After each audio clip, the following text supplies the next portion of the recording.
ಅದ್ಯಾಕೋ ಗೊತ್ತಿಲ್ಲ, ಕೆಲವು ದಿನಗಳಿಂದ ಶಿವಶಂಕರ್ ಹೆಂಡತಿ ನರ್ಮದಾ ತನ್ನ ಗಾರ್ಮೆಂಟ್ ಕೆಲಸಕ್ಕೆ ಪ್ರತಿದಿನ 8 ಗಂಟೆಗೆ ಹೋಗುವ ಬದಲು ಇತ್ತೀಚೆಗೆ 7 ಗಂಟೆ 30 ನಿಮಿಷಕ್ಕೆ ಮನೆ ಬಿಟ್ಟು ಹೋಗ್ತಿದ್ಲು. ಕೆಲವು ದಿನಗಳಿಂದ ಗಮನಿಸುತ್ತಿದ್ದ ಶಿವಶಂಕರ್ಗೆ ಯಾಕೋ ಅವನ ಹೆಂಡತಿ ನರ್ಮದಾ ಮೇಲೆ ಅನುಮಾನ ಬಂದಿದೆ. ಅದು ಅಕ್ಟೋಬರ್ 6ನೇ ತಾರೀಕು ಬೆಳಿಗ್ಗೆ ಎಂದಿನಂತೆ 7 ಗಂಟೆ 30 ನಿಮಿಷಕ್ಕೆ ನರ್ಮದಾ ಮನೆಯಲ್ಲಿ ಕೆಲಸಗಳನ್ನ ಮಾಡಿ ಗಂಡನಿಗೆ ಟಿಫಿನ್ ರೆಡಿ ಮಾಡಿ ಮಕ್ಕಳನ್ನ ಸ್ಕೂಲ್ಗೆ ಕಳಿಸಿ ಎಂದಿನಂತೆ ತನ್ನ ಗಾರ್ಮೆಂಟ್ ಕೆಲಸಕ್ಕೆ ರಸ್ತೆಯಲ್ಲಿ ನಡೆದುಕೊಂಡು ಹೋಗುವಾಗ ಅವಳನ್ನೇ ಹಿಂಬಾಲಿಸಿ ಹೋಗಿ ನೋಡಿದಾಗ ನರ್ಮದಾ ರಸ್ತೆಯನ್ನ ದಾಟಿ ಪಕ್ಕದಲ್ಲಿ ಇರುವಂತಹ ಮನೆಗೆ ನುಗ್ಗಿದ್ದಾಳೆ. ಶಿವಶಂಕರ್ ಅವಳಿಗಾಗಿ ಹೊರಗಡೆನೆ ಆ ಮನೆಯಿಂದ ಬರುವವರೆಗೂ ಕಾದು ನಿಂತಿದ್ದಾನೆ. ಸರಿಸುಮಾರು ಅರ್ಧ ಗಂಟೆಯಿಂದ 35 ನಿಮಿಷದ ನಂತರ ನರ್ಮದಾ ಆ ಮನೆಯಿಂದ ಬರುವಾಗ ತನ್ನ ಡ್ರೆಸ್ ಗಳನ್ನ ಅಡ್ಜಸ್ಟ್ ಮಾಡಿಕೊಂಡು ಬರುವುದನ್ನ ಗಮನಿಸಿದ್ದಾನೆ. ತಕ್ಷಣವೇ ಅವನಿಗೆ ನರ್ಮದಾ ಮೇಲೆ ಅನುಮಾನ ಬಂದಿದೆ. ಇವಳು ನನ್ನ ಹಿಂದೆನೆ ಇನ್ನೊಬ್ಬನ ಜೊತೆ ಸಂಬಂಧ ಇಟ್ಟುಕೊಂಡಿದ್ದಾಳೆ ಅಂತ ಮತ್ತೆ ಅವಳನ್ನ ಹಿಂಬಾಲಿಸಿ ಹೋಗಿ ಹಿಂದೆ ಮುಂದೆ ನೋಡದೆ ದುಡುಕಿ ಅವಳ ಕತ್ತನ್ನೇ ಮಚ್ಚಿನಿಂದ ಸೀಳಿ ಹಾಕಿದ್ದಾನೆ. ಅಷ್ಟೊಂದು ಸಿಟ್ಟು ಅವನಿಗೆ ಯಾಕೆ ಬಂದಿತ್ತೋ ಗೊತ್ತಿಲ್ಲ, ಯಾಕೆ ಅಷ್ಟೊಂದು ಮುಂಗೋಪಿ ಆಗಿದ್ದನೋ ಗೊತ್ತಿಲ್ಲ. ಹಿಂದೆ ಮುಂದೆ ನೋಡದೆ ಸಿಟ್ಟಿನಲ್ಲಿ ತನ್ನ ಹೆಂಡತಿಯನ್ನೇ ಕೊಂದು ಹಾಕಿದ್ದ. ಆದ್ರೆ ನರ್ಮದಾ ಕೆಲಸಕ್ಕೆ ಹೋಗುತ್ತಿದ್ದ ಮನೆಯಿಂದ ಬಂದಂತಹ ವೃದ್ಧ ದಂಪತಿಗಳು ನರ್ಮದಾ ಸಾವನ್ನಪ್ಪಿದ್ದನ್ನ ಕಂಡು ಬೆಚ್ಚಿ ಬಿದ್ದಿದ್ದರು. ಅಕ್ಕಪಕ್ಕದ ಜನರು ಕೂಡ ಜಮಾಯಿಸಿದರು. ಗಂಡ ಮಾಡಿದ್ದನ್ನ ನೋಡಿ ಅವನಿಗೆ ಇಡಿ ಶಾಪ ಹಾಕಿದ್ದರು. ತನ್ನ ಗಂಡ ದುಡಿಯೋದಿಲ್ಲ, ಮಕ್ಕಳನ್ನ ಓದಿಸಬೇಕು, ಮನೆಯನ್ನ ನಡೆಸಬೇಕು ಅಂತ ನರ್ಮದಾ ಅವರ ಮನೆಯಲ್ಲಿ ಕಸ ಹೊಡೆಯುವುದು ಮತ್ತು ಪಾತ್ರೆ ತಿಕ್ಕುವ ಕೆಲಸವನ್ನ ಮಾಡುತ್ತಿದ್ದಳು ಅಂತ ಆ ವೃದ್ಧ ದಂಪತಿಗಳು ಅಲ್ಲಿ ಬಂದಿದ್ದಂತಹ ಪೊಲೀಸರಿಗೆ ತಮ್ಮ ಹೇಳಿಕೆಯನ್ನ ಕೊಟ್ಟಿದ್ದರು. ಹೀಗಾಗಿ ಅವಳು ಮನೆಯಿಂದ ಅರ್ಧ ಗಂಟೆ ಮೊದಲೇ ತಮ್ಮ ಮನೆಗೆ ಬಂದು ಕೆಲಸ ಮುಗಿಸಿ ಮತ್ತೆ ಅವಳು ಮುಂದೆ ಗಾರ್ಮೆಂಟ್ ಫ್ಯಾಕ್ಟರಿಗೆ ಹೋಗುತ್ತಿರುವ ವಿಷಯ ಗಂಡನಿಗೆ ಗೊತ್ತಿರಲಿಲ್ಲ. ಅದಕ್ಕೆ ಕಾರಣ ಒಂದು ವೇಳೆ ಆ ವಿಷಯ ಗಂಡನಿಗೆ ಗೊತ್ತಾದ್ರೆ ಆ ದುಡ್ಡನ್ನು ಕೂಡ ಕಿತ್ತುಕೊಳ್ಳುತ್ತಿದ್ದ ಅನ್ನೋದ್ರಿಂದ ನರ್ಮದಾ ಈ ಒಂದು ಕೆಲಸವನ್ನ ರಹಸ್ಯವಾಗಿಯೇ ಮಾಡುತ್ತಿದ್ದಳು. ಯಾವಾಗಲೂ ಕುಡಿದ ಅಮಲಿನಲ್ಲಿ ಇರುತ್ತಿದ್ದ ಶಿವಶಂಕರ್ಗೆ ತನ್ನ ಹೆಂಡತಿ ಮಾಡುತ್ತಿದ್ದ ಕೆಲಸ ನೋಡಿ ಈಗ ಪಶ್ಚಾತ್ತಾಪ ಪಟ್ಟಿದ್ದ. ಕ್ಷಣಕಾಲ ದುಡುಕಿ ಕೋಪಗೊಂಡು ತನ್ನ ಹೆಂಡತಿಯನ್ನೇ ಕೊಂದಿದ್ದ. ಕಾರಣ ಸಿಂಪಲ್ ಆಗಿತ್ತು ಸ್ನೇಹಿತರೆ.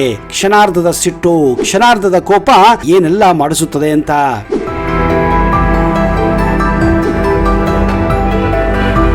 ಕೋಪ ಮಾನವನ ಸಹಜ ಗುಣ. ಸಿಟ್ಟು ಪ್ರತಿಯೊಬ್ಬರಿಗೂ ಬಂದೇ ಬರುತ್ತದೆ.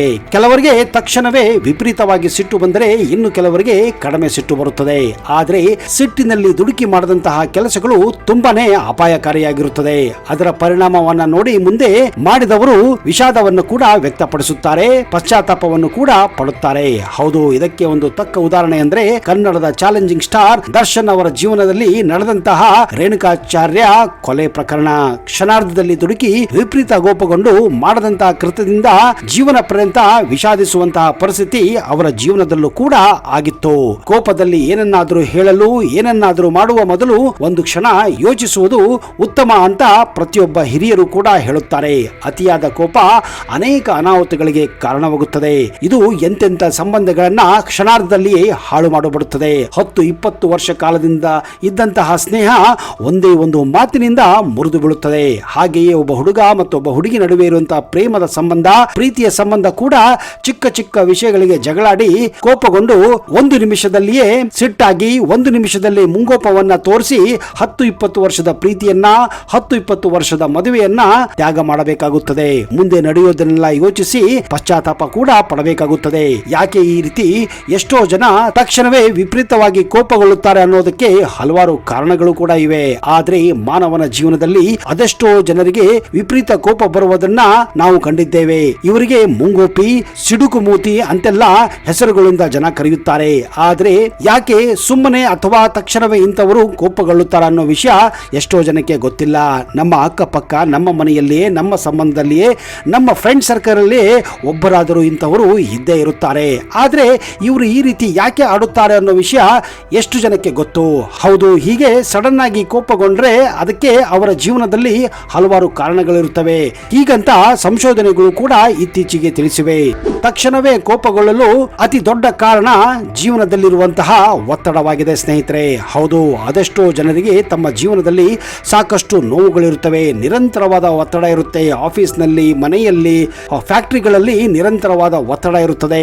ಜೊತೆಗೆ ಆರ್ಥಿಕ ತೊಂದರೆಗಳಿರುತ್ತವೆ ಅಥವಾ ವೈಯಕ್ತಿಕ ಸಮಸ್ಯೆಗಳು ಜನರ ಸಹನೆ ಮಟ್ಟವನ್ನ ಕಡಿಮೆ ಮಾಡಿಬಿಡುತ್ತವೆ. ಹೀಗಾಗಿ ಚಿಕ್ಕ ಚಿಕ್ಕ ವಿಷಯದಲ್ಲೂ ಕೂಡ ಬೇಗ ಕೋಪಗೊಳ್ಳುತ್ತಾರೆ. ಎರಡನೇದಾಗಿ ಕುಟುಂಬದ ಹಿನ್ನೆಲೆ. ಹೌದು, ಪೂರ್ವಜರಿಂದ ಬಳುವಳಿಯಾಗಿ ಈ ಕೋಪ ಮಾಡಿಕೊಳ್ಳುವ ಸಮಸ್ಯೆ ಬಂದಿರುತ್ತದೆ. ಸಣ್ಣ ಸಣ್ಣ ವಿಷಯಗಳಿಗಾಗಿ ಕೋಪ ಮಾಡಿಕೊಳ್ಳುವುದು ಇದು ಹೆರಿಡಿಟಿ ಅಂತ ಕೆಲವರು ಹೇಳುತ್ತಾರೆ. ಅವರು ಎಷ್ಟು ತಾವು ಕೋಪ ಮಾಡಿಕೊಳ್ಳಬಾರದು ಅಂತ ಅಂದುಕೊಳ್ಳುತ್ತಾರೋ ಆದರೂ ಕೂಡ ಮಕ್ಕಳು ಮತ್ತು ಪತ್ನಿಯ ಮೇಲೆ ಸಾಕಷ್ಟು ಬಾರಿ ತಮ್ಮ ಕೋಪವನ್ನ ತೋರಿಸುತ್ತಾರೆ. ಇದನ್ನ ನೀವು ನಿಮ್ಮ ಮನೆಗಳಲ್ಲಿ ಸಾಧಾರಣವಾಗಿ ಕಾಣಬಹುದಾಗಿದೆ. ಆಘಾತಕಾರಿ ಸನ್ನಿವೇಶ, ಹೌದು, ಇದು ಒಂದು ಕೂಡ ಕಾರಣವಾಗಿರುತ್ತದೆ. ಕೆಲವೊಂದು ಆಘಾತಕಾರ ಸನ್ನಿವೇಶಗಳು ಮನುಷ್ಯನಿಗೆ ವಿಪರೀತ ಕೋಪವನ್ನ ಉಂಟು ಮಾಡುತ್ತವೆ. ಅಹಿತಕರ ಸಂದರ್ಭದಲ್ಲಿ ಮನಸ್ಸಿನಲ್ಲಿ ಕೋಪ, ಹತಾಶೆ ಮನೋಭಾವವನ್ನ ಉಂಟು ಮಾಡುತ್ತದೆ. ಇವುಗಳನ್ನ ನೀವು ಹೆಚ್ಚಾಗಿ ದೊಡ್ಡ ದೊಡ್ಡ ನಗರಗಳಲ್ಲಿ ಟ್ರಾಫಿಕ್ ನಲ್ಲಿ ಹೋಗುವಾಗ ಕಾಣಬಹುದಾಗಿದೆ. ಟ್ರಾಫಿಕ್ನ ಸಮಸ್ಯೆ ನೋಡಿ, ಆಫೀಸ್ ನಲ್ಲಿರುವಂತಹ ತೊಂದರೆಗಳನ್ನ ನೋಡಿ, ಮನೆಯಲ್ಲಿರುವಂತಹ ತೊಂದರೆಗಳನ್ನ ಗಾಡಿಯಲ್ಲಿ ಹೋಗುವಾಗ ಅವುಗಳನ್ನೆಲ್ಲ ನೆನೆಸಿಕೊಂಡು ಅಂತಹದರಲ್ಲಿ ಟ್ರಾಫಿಕ್ ಸಮಸ್ಯೆ ಬಂದಾಗ ಹೆಚ್ಚಾಗಿ ನೀವು ಟ್ರಾಫಿಕ್ ನಲ್ಲಿ ಈ ರೀತಿಯ ಜಗಳವಾಡುವುದನ್ನ ನಾವು ಕಾಣುತ್ತೇವೆ. ಯಾಕಂದ್ರೆ ತತ್ಕ್ಷಣವೇ ಕೆಲವೊಬ್ಬರಿಗೆ ಸಿಟ್ಟು ಬರುತ್ತದೆ. ಈ ರೀತಿಯಾಗಿ ಹೊಡೆದಾಟಗಳು ಆಗಿ ಕೆಲವೊಮ್ಮೆ ಟ್ರಾಫಿಕ್ ನಲ್ಲಿಯೇ ಹೊಡೆದಂತಹ ವಿಷಯಗಳನ್ನ ನಾವು ಆಗಾಗ ಸುದ್ದಿಯಲ್ಲಿ ಮತ್ತು ಪೇಪರ್ ನಲ್ಲಿ ನೋಡ್ತಾನೆ ಇರ್ತೇವೆ. ಮುಂದಿನೆಯದು ದುಃಖಕರ ಘಟನೆಗಳು. ದುಃಖವನ್ನು ತಡೆದುಕೊಳ್ಳಲು ಕೆಲವೊಬ್ಬರಿಗೆ ಆಗುವುದಿಲ್ಲ. ಆಗ ಇನ್ನೊಬ್ಬರ ಮೇಲೆ ತಮ್ಮ ಕೋಪವನ್ನ ತೋರಿಸುತ್ತಾರೆ. ಕೆಲ ಜನರು ಒಬ್ಬಂಟಿಯಾಗಿ ಎಲ್ಲಿಯಾದರೂ ಹೋಗಿ ದುಃಖವನ್ನ ಹೊರಗೆ ಹಾಕಿಕೊಳ್ಳುತ್ತಾರೆ. ಆದರೆ ಕೆಲವೊಬ್ಬರು ಕೋಪದ ಮೂಲಕ ತಮ್ಮ ದುಃಖವನ್ನ ಹೊರಗೆ ಹಾಕುತ್ತಾರೆ. ಎಲ್ಲೋ ಅವರಿಗೆ ಆಫೀಸ್ ನಲ್ಲಿ ಯಾರೋ ಒಬ್ಬರ ಬಾಸು ಅವರಿಗೆ ಬೈದಾಗ ಆ ಒಂದು ದುಃಖವನ್ನ ತಮ್ಮ ಹೆಂಡತಿಯ ಮೇಲೆ, ತಮ್ಮ ಮಕ್ಕಳ ಮೇಲೆ ಮತ್ತು ತಮ್ಮ ಆಪ್ತರ ಮೇಲೆ ಮತ್ತು ಸ್ನೇಹಿತರ ಮೇಲೆ ತೋರಿಸುವುದನ್ನು ನಾವು ಆಗಾಗ ಕಾಣಬಹುದು. ಆರೋಗ್ಯ ಸಮಸ್ಯೆಗಳು, ಹೌದು, ಇದನ್ನ ಹೆಲ್ತ್ ಇಶ್ಯೂ ಅಂತ ನಾವು ಕರೆಯಬಹುದು. ನಿದ್ರೆಯ ಕೊರತೆ ಅಂದ್ರೆ ಸ್ಲೀಪ್ ಡಿಪ್ರಿವೇಶನ್, ಹಾರ್ಮೋನುಗಳ ಅಸಮತೋಲನ, ಹಾರ್ಮೋನ್ ಇಂಬ್ಯಾಲೆನ್ಸ್ ಅಥವಾ ಕೆಲವು ನರ ಸಂಬಂಧಿ ಸಮಸ್ಯೆಗಳು ಸಹ ಈ ರೀತಿಯ ಕೋಪದ ಪ್ರವೃತ್ತಿಯನ್ನ ಹೆಚ್ಚಿಸುತ್ತವೆ. ವೈಯಕ್ತಿಕ ಇತಿಹಾಸ ಅಂದ್ರೆ ಪರ್ಸನಲ್ ಹಿಸ್ಟರಿ. ಬಾಲ್ಯದಲ್ಲಿ ದುರುಪಯೋಗಕ್ಕೆ ಒಳಗಾಗಿದ್ದರೆ ಅಥವಾ ಕೋಪವನ್ನ ಸರಿಯಾಗಿ ನಿಯಂತ್ರಿಸಲು ಕಲಿಯದಿದ್ದರೆ ವಯಸ್ಕರ ಆದ ಮೇಲೂ ಕೂಡ ಕೋಪಗೊಳ್ಳುವ ಪ್ರಭಾವ ಅದು ಕಂಟಿನ್ಯೂ ಆಗಿರುತ್ತದೆ. ನಿರೀಕ್ಷೆ ಮತ್ತು ಡಿಸಪಾಯಿಂಟ್ಮೆಂಟ್ಸ್, ಹೌದು, ಇತರರಿಂದ ಹೆಚ್ಚಿನ ನಿರೀಕ್ಷೆಯನ್ನ ಇಟ್ಟುಕೊಂಡಾಗ ಮತ್ತು ಅವು ಈಡೇರಿದಾಗ ತಕ್ಷಣವೇ ತೀವ್ರವಾದ ಕೋಪ ಉಂಟಾಗಬಹುದು. ಉದಾಹರಣೆಗೆ, ನೀವು ಯಾರೋ ಒಬ್ಬರ ಹತ್ತಿರ 1 ಲಕ್ಷ ರೂಪಾಯಿ ಬೇಡಿಕೆಯನ್ನ ಇಟ್ಟಿರ್ತೀರಾ. ಆ ವ್ಯಕ್ತಿ ಕೊಡುತ್ತೇನೆ ಅಂತ ಹೇಳಿರುತ್ತಾನೆ. ಆದ್ರೆ ಯಾವುದೋ ಒಂದು ಕಾರಣಕ್ಕೆ ಆ ವ್ಯಕ್ತಿ ನಿಮಗೆ 1 ಲಕ್ಷ ರೂಪಾಯಿ ಕೊಡೋಕೆ ಆಗೋದಿಲ್ಲ. ಇದರಿಂದ ವಿಪರೀತ ಕೋಪಗೊಂಡು ನೀವು ಮನೆಯವರ ಜೊತೆ ಜಗಳಾಡೋದು, ಸ್ನೇಹಿತರ ಜೊತೆ ಜಗಳಾಡುವುದು, ಟಿವಿಯನ್ನ ಮುರಿಯೋದು, ಮೊಬೈಲ್ ಅನ್ನ ಎಸೆಯುವಂತಹ ಕೆಲಸಗಳನ್ನ ಮಾಡುವುದನ್ನ ನಾವು ಕಾಣುತ್ತೇವೆ. ಇದು ಹೆಚ್ಚಾಗಿ ನಿರೀಕ್ಷೆ ಮತ್ತು ಡಿಸಪಾಯಿಂಟ್ ನಲ್ಲಿ ಆಗುವಂತಹ ಸಹಜ ಪ್ರಕ್ರಿಯೆಯಾಗಿದೆ. ಮೂರನೆಯದು ಕಮ್ಯುನಿಕೇಶನ್. ನಮ್ಮ ಅನಿಸಿಕೆಯನ್ನ ಸರಿಯಾಗಿ ವ್ಯಕ್ತಪಡಿಸಲು ಸಾಧ್ಯವಾಗದಿದ್ದಾಗ ಅಥವಾ ಕೇಳುಗರು ತಮ್ಮನ್ನ ಅರ್ಥ ಮಾಡಿಕೊಳ್ಳಲು ಸಾಧ್ಯವಾಗದೇ ಇದ್ದಾಗ ಇಂತಹ ಆಕ್ರೋಶ ಹೊರಹೊಮ್ಮುವುದು ಸಹಜವಾಗಿದೆ. ಹೌದು, ಇದನ್ನು ನಾವು ಕೂಡ ನೋಡಬಹುದು. ಯಾವುದೋ ಒಂದು ಸಭೆಯಲ್ಲಿ ನೀವು ಮಾತನಾಡುತ್ತಿರ್ತೀರಾ, ಆದರೆ ನಿಮ್ಮ ಮಾತುಗಳಿಗೆ ಯಾರೂ ಕೂಡ ಬೆಲೆ ಕೊಡದಿದ್ದಾಗ ತಕ್ಷಣವೇ ನೀವು ಅಂತವರಿಗೆಲ್ಲ ಬೈದ್ಬಿಟ್ಟು ಅಲ್ಲಿಂದ ಎದ್ದು ಬರುವುದನ್ನ ಅಥವಾ ಅವರ ಮೇಲೆ ಚಪ್ಪಲಿಗಳನ್ನ ಎಸೆಯೋದು, ಕಂಡದನ್ನ ಎಸೆಯೋದನ್ನ ನೀವು ನೋಡಬಹುದು. ಇವುಗಳನ್ನ ನೀವು ಹೆಚ್ಚಾಗಿ ನಮ್ಮ ವಿಧಾನಸಭೆಯಲ್ಲಿ ಹಾಗೂ ಸಂಸತ್ತಿನಲ್ಲಿ ಕೂಡ ಆಗುವುದನ್ನ ನೀವು ಕಣ್ಣಾರೆ ಕಂಡಿರಬಹುದು. ಅಷ್ಟೇ ಅಲ್ಲದೆ ಹಲವಾರು ಕ್ಷಣಿಕ ಪ್ರಚೋದನೆಗಳು ಕೂಡ ಇಲ್ಲಿ ನಿಮ್ಮನ್ನ ಕೋಪಗೊಳ್ಳುವಂತೆ ಮಾಡುತ್ತವೆ. ಇವುಗಳನ್ನ ಇಮಿಡಿಯೇಟ್ ಟ್ರಿಗರ್ಸ್ ಅಂತಾರೆ. ಅವುಗಳಲ್ಲಿ ಮುಖ್ಯವಾಗಿ ಅಪಮಾನ ಅಥವಾ ಟೀಕೆ. ಯಾರಾದರೂ ನಿಮಗೆ ಅಪಮಾನ ಮಾಡಿದಾಗ, ಅವಮಾನ ಮಾಡಿದಾಗ ಮತ್ತು ಟೀಕೆಯನ್ನು ಮಾಡಿದಾಗ ಹೆಚ್ಚಾಗಿ ನಿಮಗೆ ಕೋಪ ಬರೋದು ಸಹಜವಾಗಿದೆ. ಎರಡನೆಯದು ಅನ್ಯಾಯದ ಅನುಭವ, ಫೀಲಿಂಗ್ ಆಫ್ ಇನ್ಜಸ್ಟಿಸ್ ಅನ್ನುತ್ತಾರೆ. ಯಾವಾಗ ನಿಮ್ಮ ಮೇಲೆ ಯಾರಾದರೂ ಅನ್ಯಾಯ ಮಾಡಿದಾಗ ಕೆಲವೊಮ್ಮೆ ನಮಗೆ ಕೋಪ ತಡೆದುಕೊಳ್ಳಲು ಸಾಧ್ಯವಾಗುವುದಿಲ್ಲ. ಅಂತ ಸಂದರ್ಭದಲ್ಲಿ ನಿಮಗೆ ಕೈಗೆ ಸಿಕ್ಕದನ್ನ ತೆಗೆದುಕೊಂಡು ಅವರಿಗೆ ಹೊಡೆಯುವಂತಹ ಪರಿಸ್ಥಿತಿ ಕೂಡ ಉಂಟಾಗಬಹುದು ಅಥವಾ ಬೈಗಳನ್ನು ಕೂಡ ನೀವು ಬೈಬಹುದು. ಇದನ್ನೇ ಅನ್ಯಾಯದ ಅನುಭವ ಅನ್ನುತ್ತಾರೆ. ಮತ್ತು ವೈಯಕ್ತಿಕ ಗಡಿಗಳನ್ನ ಮೀರುವುದು. ಕೆಲವೊಮ್ಮೆ ನೀವು ದೊಡ್ಡವರಾಗಿರ್ತೀರಾ, ನಿಮಗೆ ಎಲ್ಲರೂ ಹೆಚ್ಚಾಗಿ ಮರ್ಯಾದೆಯನ್ನ ಕೊಟ್ಟಿರುತ್ತಾರೆ, ಗೌರವವನ್ನ ಕೊಟ್ಟಿರುತ್ತಾರೆ. ಆದ್ರೆ ಯಾವುದೋ ಒಂದು ಸಂದರ್ಭದಲ್ಲಿ ನಿಮಗೆ ಅಪಮಾನ ಮಾಡಿದಾಗ, ಅವಮಾನ ಮಾಡಿದಾಗ ಯಾರೋ ಕೂಡ ಒಬ್ಬರು ಅವರ ವೈಯಕ್ತಿಕ ಗಡಿಯನ್ನ ದಾಟಿ ನಿಮ್ಮ ಮೇಲೆ ಅಟ್ಯಾಕ್ ಮಾಡಿದಾಗ ನಿಮಗೂ ಕೂಡ ಸಿಟ್ಟು ಬರುತ್ತದೆ. ನೀವು ಕೂಡ ಅದಕ್ಕೆ ರಿಯಾಕ್ಟ್ ಮಾಡುತ್ತೀರಾ. ಹೌದು, ಇವೆಲ್ಲವೂ ವೈಯಕ್ತಿಕ ಮತ್ತು ಇಮಿಡಿಯೇಟ್ ಆಗಿ ಆಗುವಂತಹ ಪ್ರಚೋದನೆಗಳಿಗೆ ಕೋಪ ಉಂಟಾಗುವುದು ಸಹಜವಾಗಿದೆ. ಅಷ್ಟೇ ಅಲ್ಲ ಸ್ನೇಹಿತರೆ, ನಾವು ಪ್ರತಿನಿತ್ಯ ಸೇವಿಸುವ ಆಹಾರ ಕೂಡ ದೈಹಿಕವಾಗಿ ಮಾತ್ರವಲ್ಲದೆ ಮಾನಸಿಕವಾಗಿಯೂ ಕೂಡ ನಮ್ಮ ಮೇಲೆ ಪರಿಣಾಮ ಬೀರುತ್ತದೆ.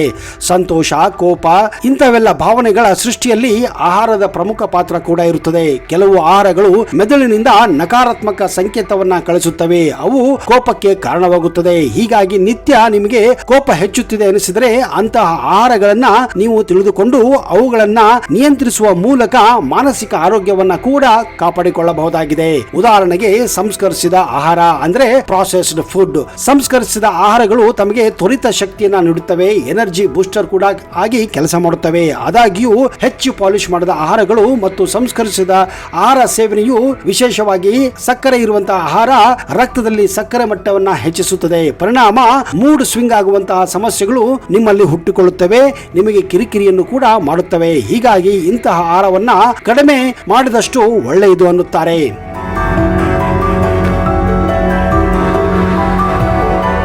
ಎರಡನೆಯದು ಕೆಫಿನ್. ಕೆಫಿನ್ ಇರುವಂತಹ ಪದಾರ್ಥಗಳನ್ನ ಅನೇಕರು ದಿನನಿತ್ಯ ಕೆಫಿನ್ ಅಂದ್ರೆ ಕಾಫಿಯನ್ನ ಸೇವಿಸುವ ಅಭ್ಯಾಸವನ್ನ ರೂಢಿಸಿಕೊಂಡಿರುತ್ತಾರೆ. ಆದ್ರೆ ಇದರ ಪ್ರಮಾಣ ಹೆಚ್ಚಾದರೆ ಇದು ನಿಮ್ಮ ಭಾವನೆ ಮೇಲೂ ಕೂಡ ಪರಿಣಾಮ ಬೀರುತ್ತದೆ. ಹೆಚ್ಚಿನ ಕೆಫಿನ್ ನಿದ್ರೆ ಮೇಲೂ ಕೂಡ ಪರಿಣಾಮ ಬೀರುತ್ತದೆ. ಇದು ಕಿರಿಕಿರಿ, ಕೋಪದಂತಹ ಭಾವನೆಗಳಿಗೆ ಕಾರಣವಾಗುತ್ತದೆ. ಕೆಫಿನ್ ಸೇವನೆಯಿಂದ ನಿಯಂತ್ರಿಸಬೇಕೆಂದುಕೊಂಡರೆ ಗಿಡಮೂಲಿಕೆಯ ಅಂಶ ಇರುವಂತಹ ಚಹಾಗಳನ್ನ ಸೇವಿಸುವುದು ಸೂಕ್ತ ಎನ್ನುತ್ತಾರೆ ತಜ್ಞರು. ಮೂರನೆಯದು ಆಲ್ಕೋಹಾಲ್ ಅಂದರೆ ಮದ್ಯಪಾನ. ಮದ್ಯ ಸೇವನೆ ಒಂದು ಕ್ಷಣಕ್ಕೆ ನಿಮಗೆ ಖುಷಿ ಕೊಡಬಹುದು, ವಿಶ್ರಾಂತಿಯ ಅನುಭವವಾಗಬಹುದು. ಆದರೆ ಪ್ರಮಾಣ ಹೆಚ್ಚಾದರೆ ಕಿರಿಕಿರಿ, ಮೂಡ್ ಸ್ವಿಂಗಿಗೆ ಕಾರಣವಾಗುತ್ತದೆ. ಆಲ್ಕೋಹಾಲ್ ಮೆದುಳಿನಲ್ಲಿರುವ ನರಗಳ ಮೇಲೆ ಪರಿಣಾಮ ಬೀರುತ್ತದೆ. ಇದು ಭಾವನೆಗಳು ಇಂಬ್ಯಾಲೆನ್ಸ್ ಮಾಡುವುದಕ್ಕೆ ಕಾರಣವಾಗುತ್ತದೆ. ಹೀಗಾಗಿ ಆಲ್ಕೋಹಾಲ್ ಅನ್ನು ನಿಯಂತ್ರಿಸುವುದು ತುಂಬಾ ಒಳ್ಳೆಯದು. ಇದೇ ಕಾರಣ ನೀವು ನೋಡಿರಬಹುದು, ಕುಡಿದಾಗ ಜಗಳಗಳು ಆಗೋದು ಸರ್ವೇ ಸಾಮಾನ್ಯ. ಇದರಿಂದ ಕೋಪ ಕೂಡ ಹೆಚ್ಚಾಗುತ್ತದೆ, ಉದ್ರೇಕ ಕೂಡ ಹೆಚ್ಚಾಗುತ್ತದೆ, ಜೊತೆಗೆ ಆತಂಕ ನಿಮ್ಮ ಮನದಲ್ಲಿ ಹೆಚ್ಚಾಗುತ್ತದೆ. ಇದೇ ಕಾರಣ ಕುಡಿದಾಗ ಕುಡುಕರು ಹೊಡೆದಾಟ ಆಡುವುದನ್ನ, ಸಿಟ್ಟು ಬರುವುದನ್ನ ನೀವು ಕಾಮನ್ ಆಗಿ ನೋಡಬಹುದಾಗಿದೆ. ಕೊಬ್ಬಿನ ಅಂಶ ಇರುವಂತಹ ಪದಾರ್ಥಗಳನ್ನ ಕಡಿಮೆ ತಿನ್ನಬೇಕು. ಹೌದು, ಕೊಬ್ಬಿನ ಅಂಶ ಇರುವ ಆಹಾರಗಳನ್ನ ಅಧಿಕವಾಗಿ ಸೇವಿಸಿದರೆ ಅವುಗಳಲ್ಲಿ ಇರುವ ಟ್ರಾನ್ಸ್ ಫ್ಯಾಟ್ ಮತ್ತು ಸ್ಯಾಚುರೇಟೆಡ್ ಫ್ಯಾಟ್ ಮಾನಸಿಕ ಆರೋಗ್ಯದ ಮೇಲೆ ಪರಿಣಾಮ ಬೀರುತ್ತದೆ.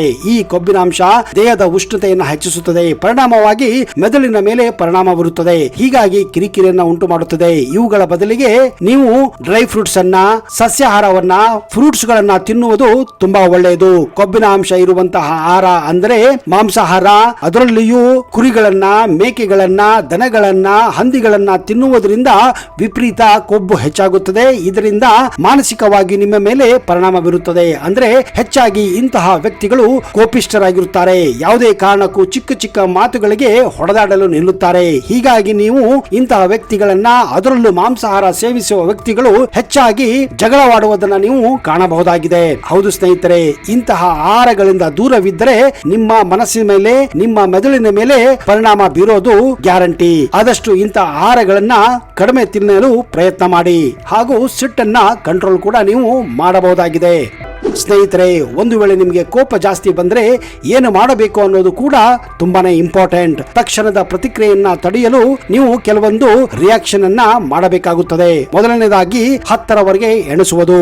ಕೋಪ ಬಂದ ತಕ್ಷಣವೇ ರಿಯಾಕ್ಟ್ ಮಾಡುವುದಾಗ್ಲಿ, ಪ್ರತಿಕ್ರಿಯೆ ಮಾಡುವುದಾಗ್ಲಿ ನಿಲ್ಲಿಸಬೇಕು. ಕೋಪ ಬಂದಾಗ ನಿಮ್ಮ ಮನಸ್ಸಿನಲ್ಲಿ ನಿಧಾನವಾಗಿ 1ರಿಂದ 10ರವರೆಗೆ ಎಣಿಸಿ. ಇದು ನಿಮ್ಮ ಮೆದುಳಿಗೆ ಶಾಂತವಾಗಲು ಸ್ವಲ್ಪ ಸಮಯ ನೀಡುತ್ತದೆ. ಎರಡನೆಯದು ಆಳವಾದ ಉಸಿರಾಟ, ಡೀಪ್ ಬ್ರೀದಿಂಗ್ ಅನ್ನುತ್ತಾರೆ. ಕೋಪ ಬಂದಾಗ ನಿಧಾನವಾಗಿ ಮತ್ತು ಆಳವಾಗಿ ಉಸಿರನ್ನ ಒಳಗೆ ತೆಗೆದುಕೊಂಡು ಸ್ವಲ್ಪ ಹಿಡಿದಿಟ್ಟುಕೊಂಡು ಮತ್ತು ನಿಧಾನವಾಗಿ ಹೊರಬಿಡಿ. ಇದನ್ನ ಕೆಲವು ಬಾರಿ ನೀವು ರಿಪೀಟ್ ಮಾಡಿದರೆ ನಿಮ್ಮ ಕೋಪ ತಣ್ಣಗಾಗುತ್ತದೆ.